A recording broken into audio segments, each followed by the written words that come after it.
Bayangkan, seorang remaja berusia sekitar 18 tahun, tapi bukan remaja biasa. Ia adalah raja. Raja Mesir kuno. Penguasa tertinggi di salah satu peradaban terbesar dunia. Namanya Tutankhamun.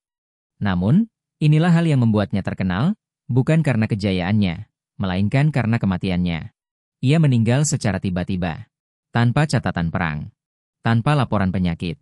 Hanya satu hal yang jelas, ia dikuburkan di sebuah makam kecil, dan selama ribuan tahun, para ilmuwan bertanya-tanya. Apa yang sebenarnya terjadi pada Raja Tutankhamun? Pada tahun 1922, seorang arkeolog Inggris bernama Howard Carter menemukan makam Tutankhamun. Berbeda dari makam raja-raja Mesir lain yang sudah dijarah, makam ini hampir utuh. Peti emas, perhiasan, artefak, bahkan mumi sang Firaun masih lengkap dengan topeng emasnya yang legendaris. Tapi ketika muminya diperiksa, para peneliti dibuat bingung.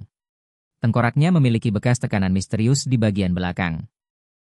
Kakinya terlihat patah, tapi tidak jelas apakah sebelum atau sesudah mati. Ia memiliki rahang maju, tulang belakang melengkung, dan tulang paha yang bengkok. Ini bukan fisik raja gagah seperti di film-film Hollywood. Ini terlihat seperti tubuh seseorang yang sakit. Apakah ia dibunuh? Ada yang menduga Firaun ini dipukul di kepala, karena ada lubang di tengkoraknya. Apakah ia kecelakaan kereta perang?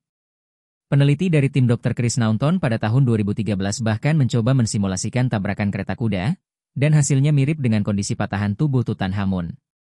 Atau mungkin ia terkena penyakit ganas? Ada dugaan ia meninggal karena malaria, karena ditemukan jejak DNA parasit malaria pada jaringan muminya. Namun, satu demi satu teori itu mulai runtuh. Pada awal tahun 2005, tim ilmuwan Mesir yang dipimpin oleh Dr. Zahi Hawass melakukan CT scan 3D lengkap terhadap mumi Tutankhamun. Hasilnya sangat mengejutkan. Bekas lubang di belakang kepala ternyata bukan akibat kekerasan, melainkan lubang yang dibuat oleh pendeta saat proses mumifikasi. Patah di kakinya ternyata terjadi sebelum ia meninggal, dan kemungkinan besar menyebabkan infeksi serius. DNA menunjukkan bahwa orang tuanya adalah kakak beradik kandung. Artinya, Tutankhamun lahir dari perkawinan sedarah, dari kombinasi data genetik, bentuk tulang, dan cedera tubuh. Para ahli akhirnya menyimpulkan. Artinya, raja muda ini bukan mati karena konspirasi politik, melainkan karena tubuhnya terlalu rapuh untuk menjadi seorang raja. Raja yang tidak terlalu berkuasa saat hidup, justru menjadi simbol terbesar Mesir kuno setelah kematiannya. Tanpa Tutankhamun, kita mungkin tidak tahu seberapa indahnya seni pemakaman Mesir. Kita tidak akan pernah melihat topeng emas paling terkenal di dunia. Bahkan, forensik modern mungkin tidak akan berkembang sepesat sekarang.